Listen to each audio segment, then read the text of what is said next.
Hello guys, nandito na kami. Magpa-microbleeding na kami, eyelash. So, abangan nyo yung kalabasan with ayan. Ayan. So, tignan natin anong kalabasan nito.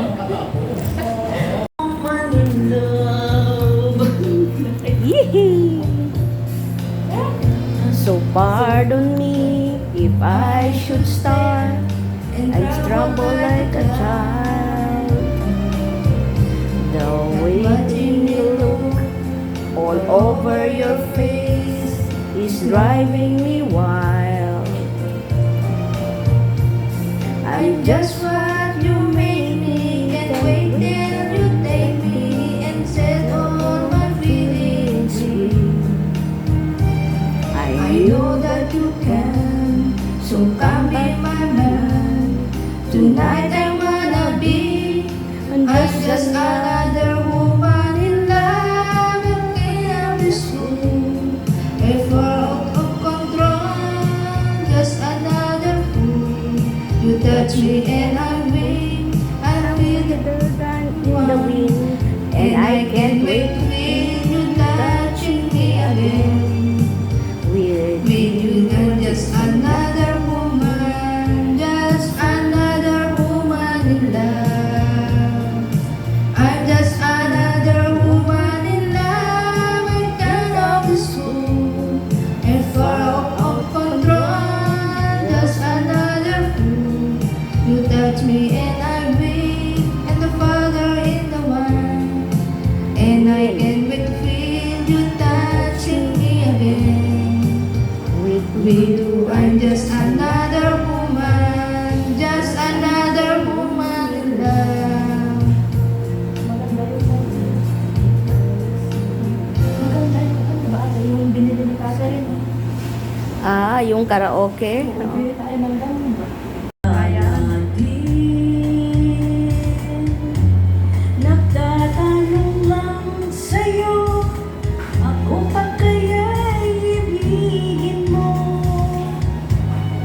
Kung maputi na ang buhok ko,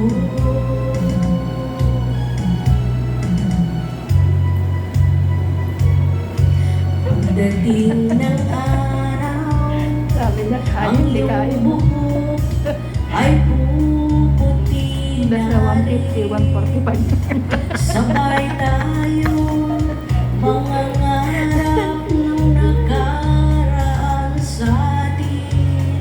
Ang nakalipas ay babalik natin.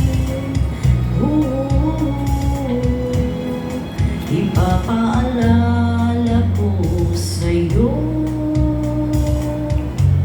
ang aking pangako na ang pag-ibig ko ay kahit maputi na ang buhok ko.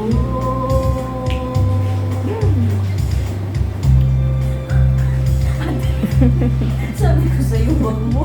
Wag na wag. Ano kaya yan ate? Ay, balera pala.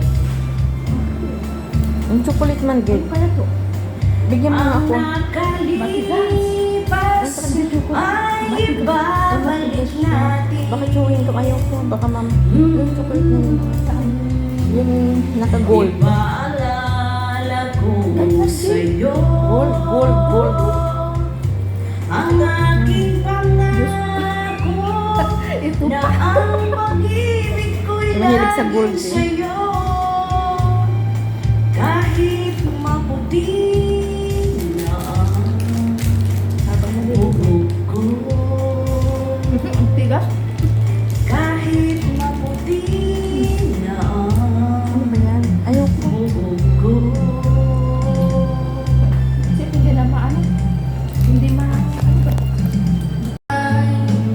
Whenever I'm with you,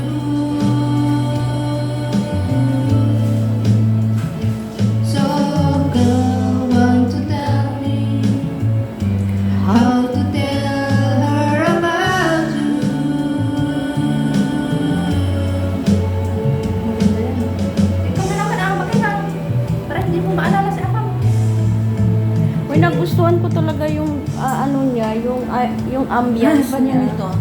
No? Fine niya. Nagustuhan ko talaga. Creative din siya. Ang ganda yan. Whenever I'm Ito maganda. Gusto ko yung mga ganyan Oo, mga paint. Paint yan ate. Ganyan. Ito oh. Gusto ko to. Meron yan sa kamsa-kamsa. Bibili nga ako. Gayahin ko to. Yeah. Tapos yun oh.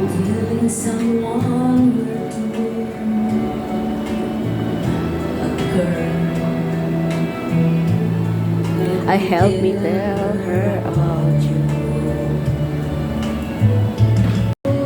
Ayan guys. Mamaya. Sana maganda.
Ayan, yan na yung outcome ng ko.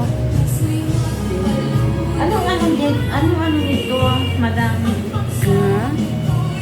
Yan. Ito na ang bagong outcome ng aking kilay. Thank you. Antay natin for 3 days. Hello guys, ito na siya. Ano na to? Ilang oras na siya. May ako dito. Ilang oras na siya guys. Yung ko, yung kilay ko. So, ayan. Ilang oras na yan. So, antayin natin to until Tuesday. So, abangan. Hello guys, eto na yung kilay ko. Ano na siya, isang araw na siya. Ayan. Wala naman siyang pero continuous pa rin hanggang Tuesday. Nilalagyan ko pa rin siya ng cream. So, isang araw na to today. Correction lang po sa mga sa mga nagtatanong sa akin kung tattoo po yan. Hindi po yan tattoo. Hindi po siya tattoo. Microblade po yan ginawa sa kilay ko. Hindi po siya tattoo. Microblade. Iba po yung tattoo. Iba po yung tattoo na sinasabi nila. Ito po ay microblade. From profession po ang pinagawa ko dito sa kilay ko. Opo. At inshallah by katapusan yung eyelash ko na naman. So paano natin yung eyelash ko? So thank you sa gumawa. Thank you Julie. Recommended talaga si Julie. Super solid and ang ganda niya. Tignan yung kilay ko. So yan, isang araw pa lang yan. So abangan natin after ng 3 to 4 days. matatanggal na siya at magiging parang natural na siya. So, ano yan, microblade po ang ginawa sa kilay ko. Hindi po tattoo, correction lang po etong nangyari sa kilay ko. Thank you, Julie. I love your work. Grabe, grabe.